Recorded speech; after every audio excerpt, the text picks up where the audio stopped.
জায়গাটা এক সময় ছিল পানি, নোংরা পানি, ঘাস ছিল, গরু ঘাস খাইতো। সেই জায়গা এখন পুরা একদম মডার্ন সিটি হয়ে গেছে, শুধু বড় বড় বিল্ডিং আর বিল্ডিং। কি একটা অবস্থা!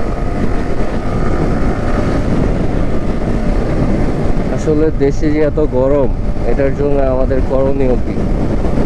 আমি মনে করি আমাদের করণীয় হচ্ছে বেশি বেশি গাছ লাগানো। যত বেশি গাছ থাকবে তত বেশি অক্সিজেন থাকবে, আর যত বেশি অক্সিজেন থাকবে তত হচ্ছে ঠান্ডা, গরমটা অ্যাবজর্ব করে নেবে।